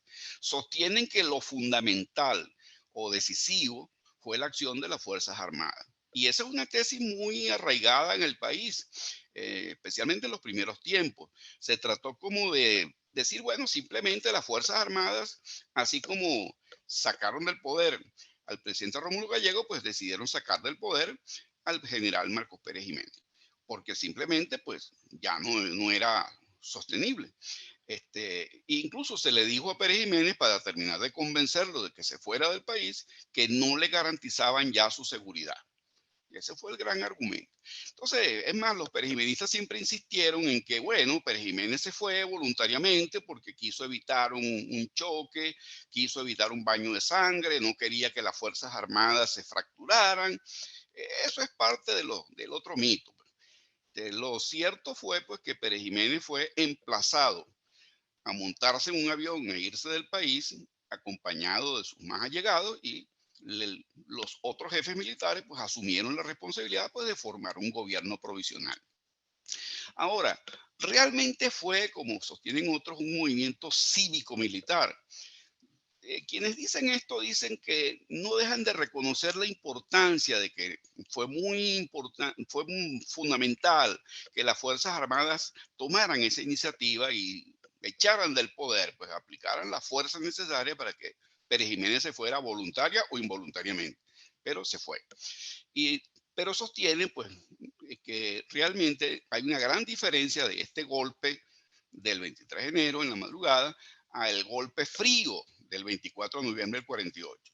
En ese golpe que encabezó pues el alto mando militar, encabezado por Carlos Delgado Chalbó, Marcos Pérez Jiménez y Luis Felipe Llovera Páez, una década antes, eso fue un golpe que se limitó a un complot militar. Es decir, las Fuerzas Armadas se pusieron de acuerdo, el alto mando, el Estado Mayor, y simplemente le comunicaron al presidente Gallego: usted está arrestado y usted va para el exilio. Y tomaron una serie de medidas pues, que ilegalizaron Acción Democrática y formaron la llamada dicta blanda, pues, porque la primera etapa del 48 al 50, pues ni siquiera el Partido Comunista ni otros partidos, además de AD, ningún otro partido fue ilegalizado. El Partido Comunista va a ser legalizado después de los conflictos del año 1950. Bueno, entonces, esa situación pues, del gobierno del 48-50, 50-52, 52-57, va a ir cada vez complicándose, y hasta que esa ruptura, esa fractura pues, en las líneas de mando, se comprometen en un golpe y dan esa respuesta a ese descontento generalizado que ya se exteriorizaba, bueno, cuando la Iglesia Católica, por boca del arzobispo Arias Blanco, hace leer en todas las iglesias del país una carta pastoral donde hace alusión pues, a la situación de miseria, a la situación de desempleo, al abandono, haciéndose eco pues, de la labor de la doctrina social de la iglesia, pues, y una cosa que muchas veces la gente se le olvida. Esa carta pastoral no solamente fue leída en las iglesias, sino que había sido publicada por escrito en el diario oficial La Religión. Es una cosa donde cuando había una censura estricta de prensa, bueno, se les escapó no censurar el día porque La Religión se atrevió a publicar la carta pastoral. Y bueno, eso encendió las alarmas de las élites, porque bueno, si la Iglesia Católica, que tanto había criticado a Acción Democrática, si la Iglesia Católica que tanto había criticado y criticaba pues, todo lo que oliera a comunismo, acuérdense que estábamos en la época de la Guerra Fría, si atrevía a hacer estos planteamientos, bueno, eso fue como una especie de alarma que sonó pues, en la situación política del país. Y por esa razón, entonces, ya que hacia 1957, cuando se conoce, porque se forma la llamada Junta Patriótica para que coordine las acciones de protesta, y por primera vez se ponen de acuerdo los representantes de los 4 partidos opositores, el PCB, URD, AD y COPEI. Hay que decir que no fue fácil esa coordinación. La iniciativa la toma el Partido Comunista, obviamente. Y el Partido Comunista, sabiendo pues que no sería bien recibido porque ellos tuvieran un papel protagónico, tenemos que entender que el Partido Comunista era un partido muy pequeño, lo era para ese entonces. Partido que apenas sacó un diputado en las elecciones del 47, partido que sacó una minúscula votación cuando lanzó de candidato a su líder Gustavo Machado del 47, es decir, la comparación del PCB o de URD con aquellos 2 grandes partidos como AD, que sacó las 4/5 partes de los votos, o de COPEI, pues que era el segundo partido de a bordo, pero sacó un 17% en las últimas consultas electorales, porque claro, la elección del 52 no se podía considerar porque, bueno, en ese momento estos partidos estaban ilegalizados y solamente URD y COPEI participaron y, bueno, el gobierno hizo un fraude y convirtió la constituyente del 52, 53 en una parodia, pues, hizo una constitución espuria y todas esas cosas. El asunto es que, de acuerdo con esa constitución aprobada en el año 53, había que hacer elecciones en el año 57. Esa es la situación que tienen a veces los gobiernos de fuerza, que cuando elaboraron esa constitución, por cierto, fue una constitución que le permitió a Pérez Jiménez, mediante una disposición transitoria, llegar a la presidencia sin hacer unas elecciones. Por aquellas las disposiciones transitorias que siempre las constituciones venezolanas incluyen como coletilla, ¿no? Bueno, la disposición transitoria de la Constitución de 57 le permitió a Pérez Jiménez ser nombrado presidente constitucional de la República de Venezuela. Entonces se le cambió el nombre al país. Ya no serían más los Estados Unidos de Venezuela, sino la República de Venezuela.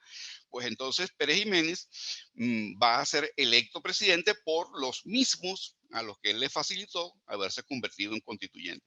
Y esa constituyente escogió a todos los diputados, a todos los senadores, a la Corte Suprema de Justicia, al fiscal, todos los poderes públicos y, por supuesto, el presidente de la República, quien no tuvo que someterse pues, a un nuevo escrutinio electoral.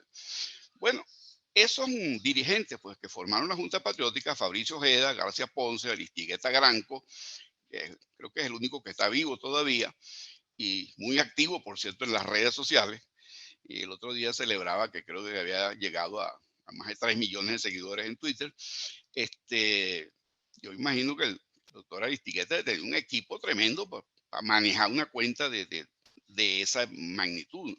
Bueno, estos dirigentes, por supuesto, García Ponce, que representaba el Partido Comunista y que era el partido mejor organizado y que había sobrevivido a la represión.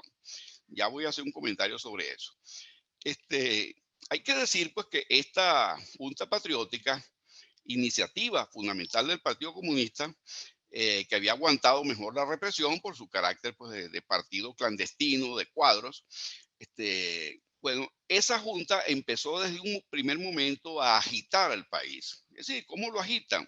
Bueno, con mitines relámpagos, repartiendo hojas volantes, repartiendo propaganda política, llamando a huelga general, transmitiendo mensajes políticos de una radio clandestina en los últimos días, publicando manifiestos como el de los intelectuales, la huelga de prensa, huelgas en las principales empresas, con los comandos sindicales y la cooperación de muchos empresarios. En fin, todo el escenario ese de movimiento de calle, pues previo al 23 de enero, es algo real. Eso ocurrió históricamente. Ahora, ¿fue eso lo determinante? ¿Tuvo eso realmente esa agitación de calle que fue fundamentalmente en Caracas? Eso no hubo el equivalente a lo que se vivía en Caracas, no se repitió exactamente en Valencia, en Maracaibo, en Barquisimeto, o en Mérida. En esas ciudades del interior hubo algún reparto de propaganda, hubo algunas pequeñas movilizaciones, pero no fue nada equivalente a lo que hubo en Caracas. Bastante notable pues fue la participación de esta Junta Patriótica aquí en Caracas. Entonces, realmente, esto ha sido magnificado, esa tarea, vamos a llamarla así, de agitación propagandística, muy limitada, por cierto, pero eso se ha tratado de agigantar para defender, pues, que es ese componente cívico, esa movilización, pues, del pueblo, lo que liderada, pues, eso por la Junta Patriótica desde junio de junio del 57 a enero del 58, que fue esa agitación pues la que le permite entonces a los partidos realmente sacudir pues la fibra de los militares y convencerlos de que tienen pues que actuar. ¿Hasta dónde es cierto pues que esa presión de calle, llamémosla así, fue lo determinante? Bueno, eso se ha discutido, porque en realidad pues que el sector político magnifica que fue esa agitación política la que lo determinante, es decir, lo cívico, ¿no? Mientras que otros pues dicen, no, eso ayudó o eso creó un poco de ambiente favorable al cambio, pero lo importante fue lo que hizo las Fuerzas Armadas, pues que fue desalojar a Pérez Jiménez. Si eso no hubiera ocurrido, pues se seguían pues las cosas igual como antes. Bueno, hay que aquí hacer un pequeño comentario. Acción Democrática era un país que hasta ese momento, pues ya para cuando se forma la Junta Patriótica, a la cual eran bastante reticentes la Acción Democrática oficial que estaba en el exilio. Hay que decir esto de una vez. Habían como dos Acción Democrática. La Acción Democrática que tenía toda su dirigencia, pues la dirigencia histórica, es decir, Rómulo Betancourt, Gonzalo Barrio, Prieto, el Buró Sindical, toda esa gente que estaba fuera en el exilio, bueno, el expresidente Gallegos también, por supuesto, toda esa gente que estaba afuera, era un poco pues la dirección oficial, pero era muy distinta la otra AD que estaba en la clandestinidad, la que estaba aquí enfrentando a la seguridad nacional, la que estaba sufriendo cárceles, torturas, la que estaba pues siendo hasta evadida por sus amigos, eso que mencionaba el doctor Pino Turrieta hace un momento. Esos que sufrieron los horrores del campo de concentración de Guasina o de la cárcel de Ciudad Bolívar, de Zacupana, o aquellos que tuvieron en los calabozos de la seguridad nacional aquí en la propia Caracas o en la cárcel de la cárcel Modelo, en la cárcel, ¿cómo se llama esta? La de los San Juan de los Morros, donde incluso murió uno de los héroes adecos. Bueno, todo eso hacía pues que habían como dos grandes grupos dentro de AD.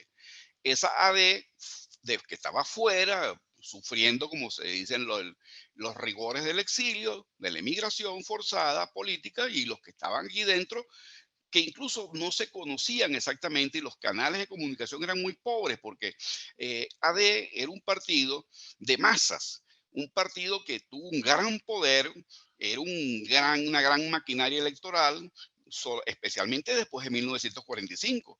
En ese trienio ADECO, pues AD creció y se convirtió en el partido hegemónico que controlaba el movimiento obrero, el movimiento campesino, el movimiento magisterial, los gremios profesionales, incluso el movimiento estudiantil. Es decir, AD avasallaba todo el espectro político, incluso muy, muy por encima de la posible influencia que pudiera tener el Partido Comunista en términos electorales. El Partido Comunista era un partido minúsculo. Bueno, AD entonces era muy poderoso dentro de una sociedad abierta donde habían elecciones, pero en un ambiente de represión, de tortura, de persecución, más bien se convierte entonces en un blanco fácil para ser destruido. Es desarticulado, incluso se afirmaba pues que había sido penetrado. Y la Seguridad Nacional terminó incluso conociendo los correos, arrestando los correos los que llevaban y traían noticias desde el exterior o desde el interior, y empezaron incluso a asesinar a los principales líderes de AD. Y se creó un pánico interno, mucha gente dejó de visitarse, de tratarse, porque no se sabía quién había sido comprado o quién había sido quebrado, como se dice, por la tortura, y a veces salían libres y no querían saber nada del partido, porque tenían miedo de volver otra vez a esos antros de tortura de la Seguridad Nacional. Por eso entonces es que AD es mucho más golpeado porque era un partido de masas, no era un partido para la clandestinidad. Y hay que decirlo también, AD cometió graves equivocaciones al principio, cuando se lanzó así sin mayor preparación a un enfrentamiento contra el gobierno. Entre 1948 y 50, AD con su llamada a la resistencia y a enfrentar incluso con acciones armadas al gobierno militar, bueno, eso fue un grave error porque no estaban preparados para eso. AD no tenía, pues a pesar de que decía que tenía unas milicias y tenían algunas armas escondidas, no era pues un rival como para enfrentarse en esas condiciones de clandestinidad a una dictadura tan dura. Pues entonces AD prácticamente fue desmantelada. Hacia el 57 quedaba muy poco de AD como estructura organizada. Mientras que el PCB, por el contrario, fíjense bien, que era un partido pequeño, pero era lo que llamaban un partido de cuadros, que incluso tuvo la ventaja de que durante el 48 hasta el 50 mantuvo su legalidad. A ellos los ilegalizan es después de 1950. Cuando empiezan a hacer huelgas petroleras, empiezan a hacer movimientos de lucha violenta, entonces, bueno, son simplemente, y hacen causa común, pues la resistencia de ECA, pues son ilegalizados, se les saca su periódico de circulación, pero el Partido Comunista va a ser como unos topos, pues van a resistir mejor la represión en esas duras condiciones. Y es lo que dice Manuel Caballero. Se lo hemos leído varias veces y oído varias veces, cuando decía que el PCB tenía con apenas unas 4 centenas de curtidos militantes y dirigentes, pudo mantener un equipo de dirección encabezada por un secretario general clandestino al que nunca pudieron, ¿cómo se dice? Nunca pudieron capturar el legendario Pompeyo Márquez con su nombre de guerra Santos York. Bueno, el PCB entonces es quien se echa sobre sus hombros, pues, esto de organizar pues la Junta Patriótica, y lo hace muy bien. Y logra coordinar todos esos esfuerzos pues, que desembocan en finales de 1957, cuando Pérez Jiménez se le ocurre pues, la genial idea bueno, siguió los consejos de su ministro estrella, Badia Lanz, que le aconseja, pues, en vez de hacer las elecciones que pautadas en la Constitución, bueno, decide más bien hacer el famoso plebiscito. Y parece mentira. La Junta Patriótica, actuando con mucha moderación, con un gran estilo de táctica política muy moderada, llama pues a que se respete la Constitución y denuncia pues lo inconstitucional que era hacer el plebiscito en vez de las elecciones. Bueno, Pérez Jiménez se hace elegir, se sale con la suya y es reelecto pues como por el Consejo Supremo y el Congreso, aclamado como presidente constitucional para otros 5 años más.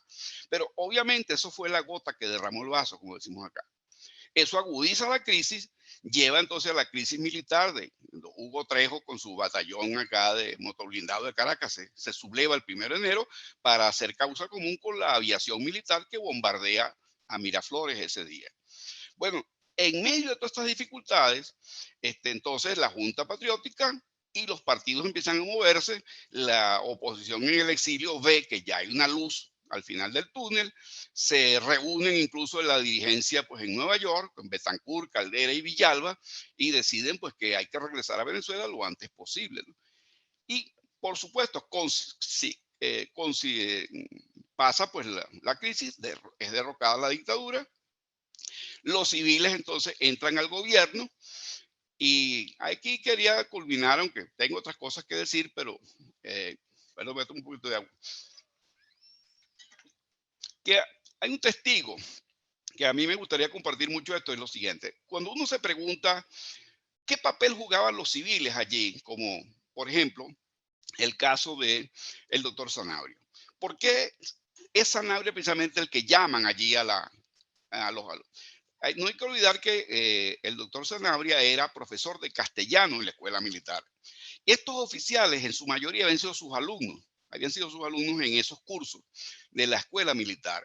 Llaman, por supuesto, a Sanabria, que tenía, por supuesto, buena letra y buena ortografía, y es el hombre pues, que se encarga de redactar los documentos y asesorarlo, pues, las formalidades esas que hay que subsanar cuando se toma el poder. Y Sanabria de inmediato, por supuesto, le sirve de puente a estos militares cuando ellos empiezan a plantearse este problema. ¿Con quién llena las vacantes de ministros, de gobernadores de estado, de prefectos de los municipios? Es decir, ¿quién llena esas vacantes que dejan?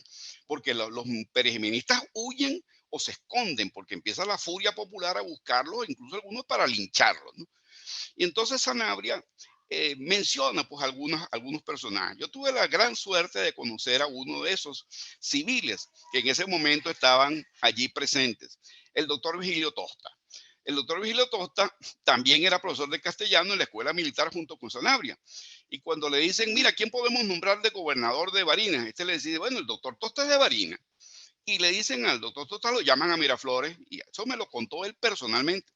Y una vez en Miraflores dice que él fue asustado, él no sabía por qué lo habían llamado Miraflores. Él nunca había ejercido ningún cargo público, era un simple profesor en educación media en ese entonces. Y en la escuela militar. Entonces, él le dice, usted va para Barinas, y no pudo negarse, se tuvo que ir a Barinas. Y una vez allá en Barinas, cuando él me contaba, llega a la gobernación y se consigue la gobernación solitaria. Todos los funcionarios habían huido o estaban escondidos.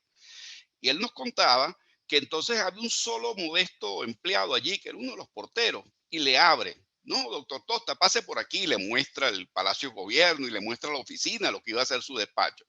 Y dice que él lo que hizo fue, asustado, fue revisar todas las gavetas, archivos y escritorios, a ver qué conseguía. Él dice que consiguió un arma de fuego y consiguió un paquetico de dinero.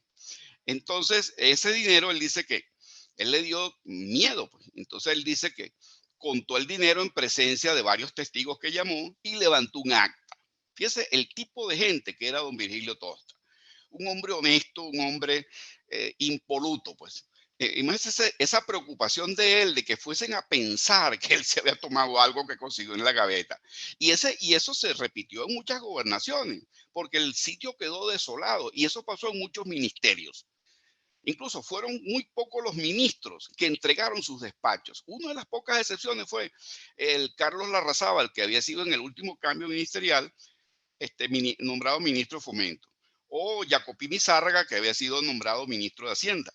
Y bueno, ellos sí entregaron debidamente su despacho a los ministros nuevos que entraron en la nueva situación política. Pero es que Jacopini tenía amigos en todos los sectores, era muy amigo de los sectores militares, tenía amigos en todo el alto mundo empresarial, siempre fue un hombre de concordia y de relaciones, ¿no? Bueno, y por supuesto, Carlos Larrazábal era hermano del presidente de la Junta de Gobierno. Y después siguió en otros empleos que le asignó el nuevo gobierno. Pero bueno, lo que quería destacar es que ese nuevo gobierno, pues, no solamente va a tener como protagonistas a los altos dirigentes militares, sino a algunos civiles. Pero todavía no era el momento de los dirigentes políticos, porque muchos otros estaban todavía sin llegar al país. Y bueno, el pueblo se lanza, saquean la seguridad nacional, se lanza a la calle a protestar y bueno, todo esto que viene pasando en los partidos. Y hay que decir una cosa, cuando Betancur regresa del exilio y se presenta en la Casa Nacional, se consigue con que no conocía a nadie.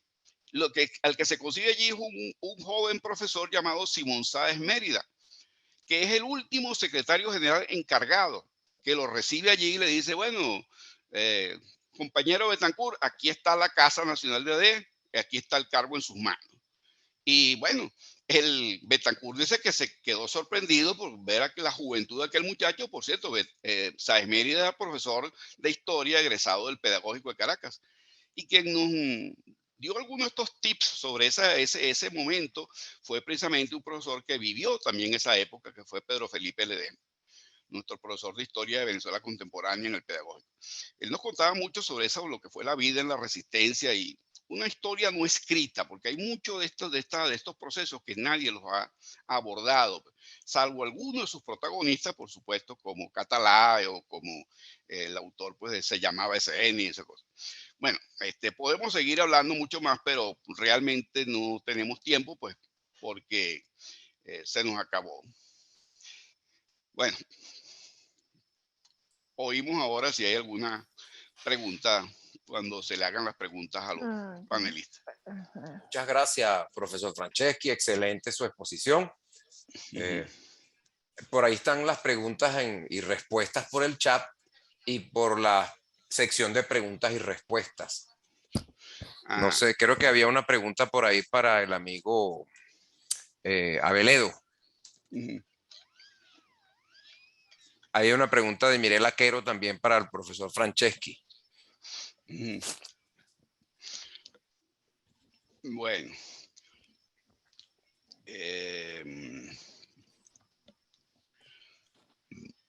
No hay preguntas abiertas. La profesora Quero en el chat, que había contestar por el chat, pero lo hice mal. La profesora Quero nos pregunta. Resaltamos la moderación en función de una transición. Podría pensarse que esta es la vía para la situación actual, eso sin considerar las diferentes naturalezas de los regímenes de Pérez Jiménez y el actual. Bueno, yo lo que puedo decir al respecto es que si hay algún tipo de apertura del poder, si se puede iniciar una transición, tiene que ser que el poder mismo se modere. ¿Y qué queremos decir con esta moderación? Que el poder empiece a admitir como posibles, como viables, como legítimas aquellas cosas que eran tabú, sin que necesariamente se transforme y sea otra cosa. Lo que pasa es que un sistema que es tan contrario a muchos de valores y tradiciones de quienes nos hemos opuesto a este sistema, pues le va a costar esa ruta. Ahora, ciertamente estamos viendo muchas cosas heterodoxas, muchas cosas que son distintas a la tradición del propio chavismo. Eso es una moderación, todavía es incipiente decirlo, pero recuerden, a veces se excluyen se excluyen los radicales, se incorporan los moderados. Los moderados no son quienes se dicen moderados, sino los que el sistema empieza a admitir en ese sentido.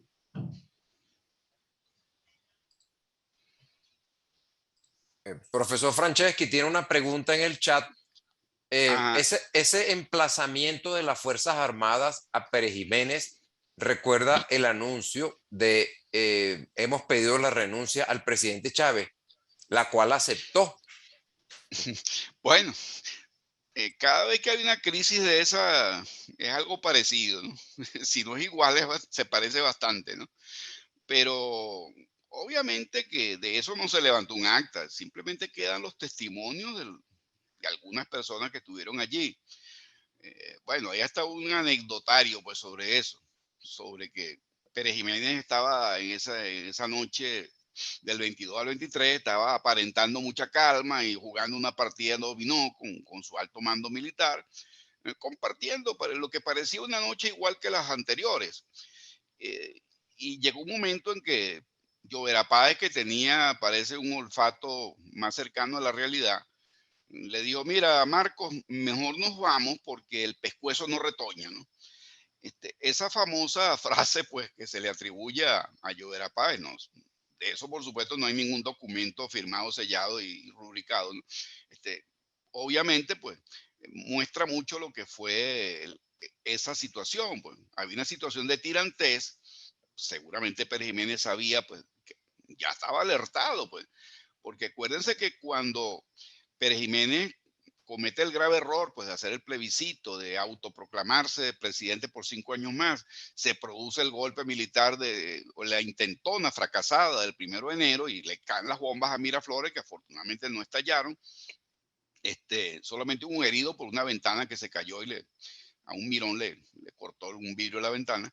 Pero en realidad, pues, Pérez Jiménez quería aparentar serenidad, pero la procesión iba por dentro. Es decir, el hecho de que destituyera a Laureanito Vallenilla Lanz y saliera de Pedro Estrada y los hace salir del país desde los primeros días de enero, eso fue una señal de que algo grave pasaba dentro del gobierno. Y luego lo más importante, es decir, cambia el gabinete 2 veces. Es decir, esos ministros que tienen que entregar el poder o huir del poder cuando triunfa el golpe militar, muchos de esos ministros llevaban apenas una semana y otros, los que tenían más, tenían 2 semanas en el cargo. O sea, ni siquiera realmente se habían empapado de lo que había que hacer allí en su despacho, ¿no? Bueno, y como le decía, uno de los pocos pues, que pudo realmente entregar su despacho en forma fue Carlos Larrazábal, ministro de Fomento, quien era un marino y un contraalmirante igual que su hermano.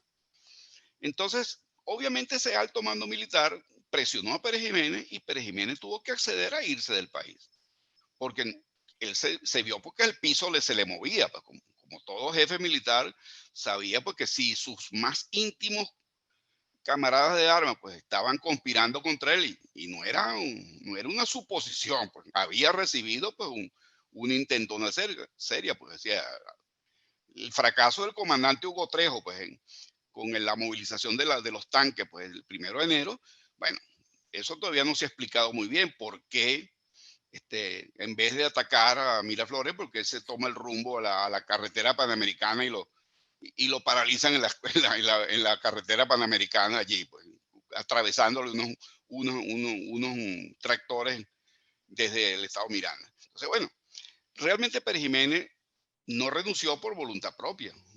renunció por presión. Nadie renuncia así libremente. Y eso Elías, facilitó pues las cosas. Elías, dos preguntas. Ajá. Acción Democrática en el exilio, Acción Democrática en la resistencia interna, diferencias, similitudes, y una que te hace aquí Guillermo Tella Veledo. ¿Qué cree que causó el cambio de posición del clero y del empresariado en el año 1957? Esas son las dos preguntas. Gracias. A ver, la primera, ¿cuál era, David? AD Bueno, en el exilio, AD en el país. Bueno, yo creo que de la exposición de Napoleón se evidencia una buena respuesta, o puede salir una buena respuesta. La pérdida del contacto inmediato con la realidad es muy importante, y es lo que le sucede al alto mando ADECO.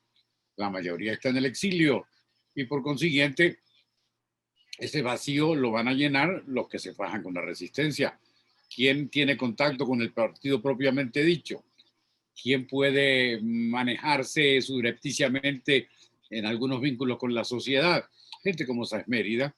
Entonces es evidente que van a entender de manera diversa la situación política de entonces, pero también van a reclamar el lugar que les corresponde. A Rómulo Betancourt, digamos, Rómulo Betancourt y su equipo deben y pueden y tienen el derecho de reclamar, que van por un derecho histórico.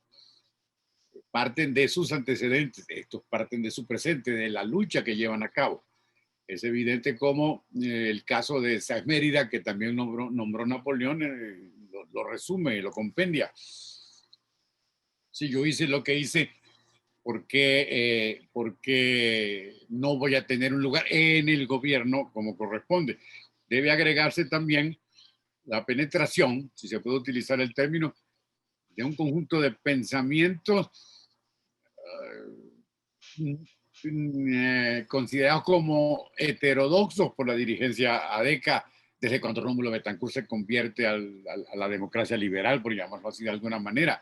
Todo este pensamiento marxista-leninista comienza desde los rincones de la oposición a relacionarse con el pensamiento de los jóvenes que están haciendo la resistencia. Eso le va a dar plataforma, eso se tendría que trabajar mejor desde luego, pero para responder algo coherente, va a dar plataforma a serias distancias que terminan en la división de Acción Democrática. Entonces, yo creo que la razón de la ubicación física de los dos sectores o de los dos bloques, del que está fuera y del que está dentro, es fundamental. Y en lo interno, en lo doméstico, es muy importante cómo conocen más al país, las vicisitudes más cercanas e inmediatas, pero a la vez reciben un refrescamiento o una penetración ideológica, un influjo más bien, de ideas que no podía recibir los demás en Nueva York o en Costa Rica o en Bogotá, etcétera, etcétera. Por ahí van los tiros. Tendría que explicarse mejor, pero creo que eso sirve. Ahora, recuérdame otra vez, porque ya estoy viejo. La pregunta de Guillermo Tella Veledo: ¿qué cree que causó el cambio de posición del clero y del empresariado en el año 57? En el libro de Rodríguez Campos, que yo mencioné al principio, hay referencias sobre cómo los flujos de caja, la disminución de los aportes del Tesoro Público, se convirtieron en un escollo. La comunicación tan fluida que tenían los ricos, digámoslo así, con el gobierno, dejó de serlo. Y entonces se dan cuenta de cómo esa fuente de ingresos no está segura, de cómo puede peligrar. Yo creo que ese es un factor de naturaleza material que hace que los gerentes se distancien. No creo que haya sido el amor a la democracia ni cosas por el estilo. Lo del amor a la democracia se tiene que mirar mejor. En relación con el clero, yo creo que es fundamental recordar todo lo que padecieron, si se puede utilizar el término, durante el trienio ADECO. Uno de los elementos de desestabilización más importantes del trienio ADECO fueron los dirigentes de la Iglesia de Acción Católica y de la Iglesia en general, que movilizaron a la sociedad, especialmente a los muchachos de los colegios católicos y a los representantes de los colegios católicos contra el régimen. Leonardo Ruiz Pineda, a quien nombramos hace rato, era gobernador del Táchira y llamó al presidente Betancourt y le dijo, mira, aquí está pasando una manifestación que están encabezando mi hermana y mi mamá. Esta vaina se la llevó el diablo, hay que pararlo. Claro, la hermana y la mamá, muy adecas, pero en ese momento también muy feligresas, se cuadraron con la feligresía. Entonces era una amenaza fundamental. Ellos ven allí, los sacerdotes, la jerarquía, la pérdida de los derechos históricos que tienen sobre la educación venezolana. Eso conduce, como se sabe, a reacciones fundamentales. No crean que el movimiento del padre Barnola, cuando es rector de la Universidad Católica, vino insuflado por el Espíritu Santo. Viene producido por toda la historia anterior, pero también por algo que podemos llamar cultural. Yo apenas dije en lo que leí que los seminarios clericales se renuevan en Venezuela durante el gobierno de Juan Vicente Gómez, especialmente debido, eso no lo dije, pero lo agrego ahora, a la influencia de la Compañía de Jesús. Se publica una revista que se llama SIC, que todavía permanece, y comienzan a circular materiales enviados de Roma, transmitidos por los catedráticos jesuitas, sobre la justicia social, sobre la Rerum Novarum, sobre, yo no sé si ese es el nombre, sobre los materiales de León XIII que eran fundamentales. Es evidente que eso en algún sector de los sacerdotes jóvenes tiene que influir. Y desde luego que debe haber algún vínculo con el Vaticano. En Roma están enterados de lo que está pasando. No en balde viene, creo que se llama Monseñor Cayano, quizás ese no sea el nombre, es legado pontificio. Él viene a Caracas en representación del Santo Padre y dice, mire, aquí hay unas cosas que están irregulares, no pasa de allí, en un discurso frente al Consejo Municipal de Caracas. No está hablando un obispo transeúnte, está hablando un representante de San Pío XII, nada menos. Evidentemente, eso nos indica cómo o de cómo eso está enterado el arzobispo de Caracas. Ahora, entonces ahí comienza una cosa clerical muy importante, una aclaratoria. La pastoral de Arias Blanco no es una pastoral nacional, solo se tiene y se debe leer en Caracas, porque el arzobispo no tiene potestad sobre otras diócesis. De manera que hay una crónica muy famosa entonces, porque le escribe nada menos que Gabriel García Márquez, refiriéndose al eco que tiene aquello desde Caracas hasta Maracapana. Eso no es cierto. Eso se confina a la arquidiócesis y por vía clandestina va a llegar a las parroquias y a los lugares religiosos del resto del país. Eso es importante porque nos indica cómo la cosa está, la procesión está ardiendo. Entonces, yo pienso que aquí hay que distinguir, le digo a Guillermo Tell, a lo mejor estoy equivocado, eso se tendría que pensar mejor entre la actitud de la jerarquía y la actitud del clero ya. El padre Germán González, famoso historiador de la Universidad Católica, nos contaba cómo salía él de San Francisco con los papeles de la pastoral escondidos para entregarse a los otros curas allí. ¿Y quién es más? Y los obispos, padre, no, el único que sabía era Monseñor Arias, y así, entonces el padre Hernández Chapellín y otros, evidentemente eran muy importantes, había curas adecos, el padre Olivares, etcétera, etcétera, como había curas copellanos, sin duda. Pero más que todo es un movimiento de cierta porción del clero, influida por este mensaje fundamental de renovación que la Iglesia Católica ha desarrollado, si no desde finales del siglo XIX, por lo menos desde principios del siglo XX, en cuya evolución debió ser muy importante toda esta reforma positiva y constructiva que se hace en los seminarios clericales, creo que a partir de 1920 y 1925, en la época de Gómez. No sé, Guillermo Tell, si esto más o menos te funciona. Ok, con esta respuesta del doctor Eliaspino Iturrieta, cerramos el evento. Ya van a ser las 4 de la tarde. Agradecemos a los ponentes, pues, sus lúcidas exposiciones. Agradecemos a los participantes su asistencia y con mucho orgullo, pues, con mucha alegría, mostramos nuestro primer evento de este año, la significación histórica del 23 de enero de 1958. Muchas gracias y buenas tardes para todos. Gracias. Gracias, Elías. Gracias, Napoleón. Y a todos. Muchas gracias. Un saludo, muchas gracias.